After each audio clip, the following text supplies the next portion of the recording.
Hello दोस्तों, स्वागत करते हैं आपका। आज हम आपको एनसीईआरटी का जो है पढ़ा रहे हैं। एनसीईआरटी का भूगोल पढ़ा रहे हैं। इसमें सौर मंडल पहला पार्ट से शुरू किया गया है और ये बहुत ही इम्पोर्टेंट ऑल एग्ज़ाम के लिए, सभी परीक्षा के लिए ये बेस पढ़ना ज़रूरी होता है। पहला है सौर मंडल। सूर्य सौर मंडल का मुखिया कहलाता है। सूर्य सौर मंडल में ऊर्जा का एकमात्र स्रोत है। सूर्य का द्रव्यमान संपूर्ण सौरमंडल का 99.86% होता है। सूर्य मंदाकिनी के लगभग 100 अरब अरब तारों में एक तारा है। 100 अरब है। सौरमंडल के सभी खगोलीय पिंड सूर्य के प्रकाश से प्रकाशित होते हैं।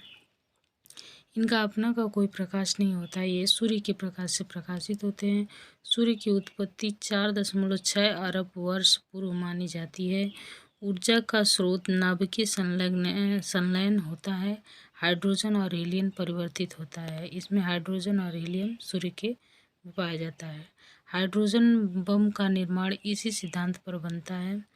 सूर्य का व्यास 1.39 मिलियन पृथ्वी के व्यास का लगभग 109 गुना होता है। सूर्य का भार पृथ्वी के भार का लगभग 3.3300 गुना होता है। ये देखिए, यहाँ पे जो है भार है, ये भर लिखा गया है। सूर्य के केंद्र का तापमान 16 मिलियन डिग्री सेल्सियस होता है। सूर्य के सतह 7 नहीं है दोस्तों, सतह है। सतह का तापमान 6000 अंश सेल्सियस होता है। हाइड्रोजन 33%, हीलियम 25%, 2% में कैल्शियम, सोडियम, मैग्नीशियम, लोहा आदि होता है। सूर्य का औसत घनत्व 1.408 ग्राम सेंटीमीटर क्यूब है। क्यूब इसको लिखे हमने, तो क्यूब होता है। सूर्य के कोर का घनत्व 162.2 ग्राम सेंटीमीटर क्यूब होता है। नोट में लिखे हमने, हाल ही में इसरो द्वारा आदित्य L1 मिशन लॉन्च किया गया है। 2 सितंबर 2023 को PSLV C57 इसे लेकर गया। सूर्य के लगभग 1.5 मिलियन किलोमीटर दूरी से इसका अध्ययन करेगा। 125 दिन में यह वहाँ पे पहुँच जाएगा। सूर्य का अध्ययन करने हेतु आदित्य 1.1 मिशन PSLV C57 प्रक्षेपण यान द्वारा लॉन्च किया गया। सूर्य लगभग 5 अरब वर्ष पूर्व अस्तित्व में आया। सौर कलंक सूर्य के सबसे ठंडा भाग होते हैं, जिसकी उत्पत्ति का कारण उच्च चुंबकीय क्षेत्र का विकसित होना होता है। इसकी उत्पत्ति का कारण जो है उच्च चुंबकीय क्षेत्र के विकसित होना होता है। 8 कुल ग्रहों की संख्या हमारे यहाँ कुल 8 ग्रह होते हैं। 8 ग्रह पढ़ा जाता है। एक ग्रह निकल गया है ग्रह से। सूर्य के चारों ओर एक निश्चित कक्षा में चक्कर लगाता है। स्वयं का प्रकाश इसमें नहीं होता है। ग्रह में सूर्य के प्रकाश से प्रकाशित होता है। बुध, शुक्र, पृथ्वी, मंगल, बृहस्पति, शनि, अरुण, वरुण, ये 8 ग्रह होते हैं। और एक ग्रह जो होता है यम था, जो वो इसके ग्रहों की श्रेणी से बाहर निकल गया है। बुध, शुक्र, पृथ्वी, मंगल, ये आंतरिक ग्रह कहते हैं। इन्हें आंतरिक भी कहते हैं, पार्थिव ग्रह भी कहते हैं, टेरेस्ट्रियल ग्रह भी कहते हैं। ये आंतरिक ग्रह के अंतर्गत आता है और इन्हीं नामों से इन्हें जानते हैं।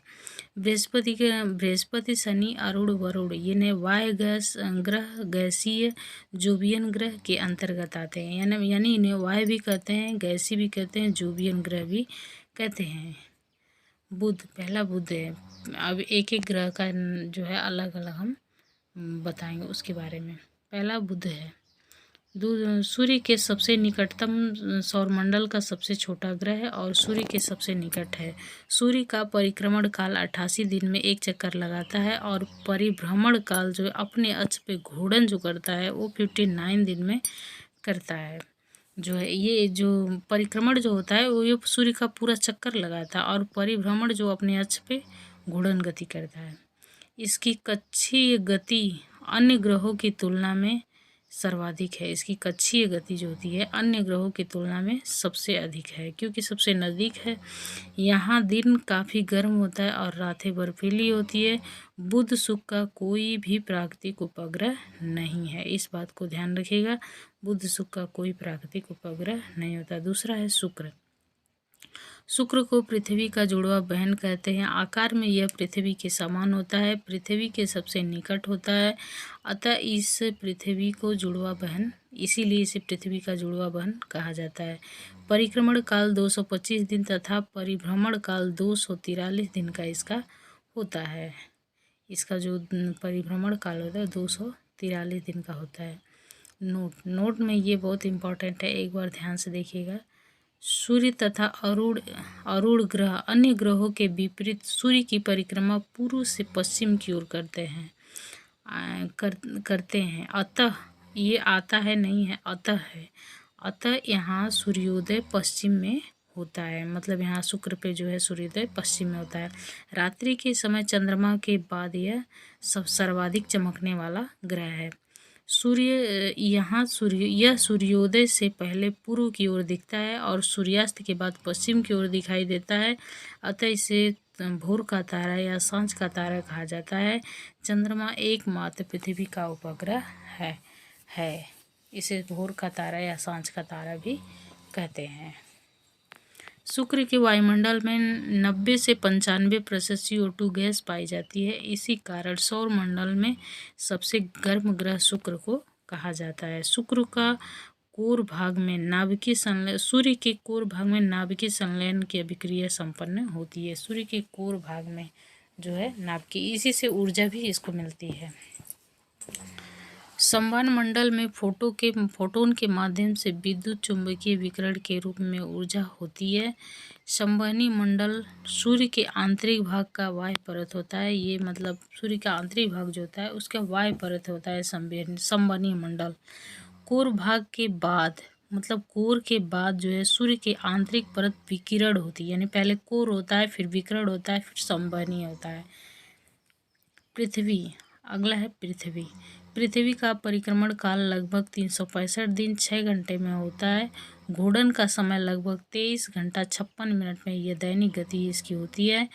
पृथ्वी को नीला ग्रह कहा जाता है क्योंकि इस पे 2/3 भाग जल होता है और चंद्रमा पृथ्वी का एकमात्र प्राकृतिक उपग्रह है और ये इस पे 2/3 भाग जल होने के कारण यह ऊपर से नीला दिखाई देती है। सूर्य का आकर्षण बल सौर मंडल को बांधे रखता है। सूर्य का आकर्षण बल जो होता है सौर मंडल को बांधे रखता है। आज के लिए इतना ही। Thank you.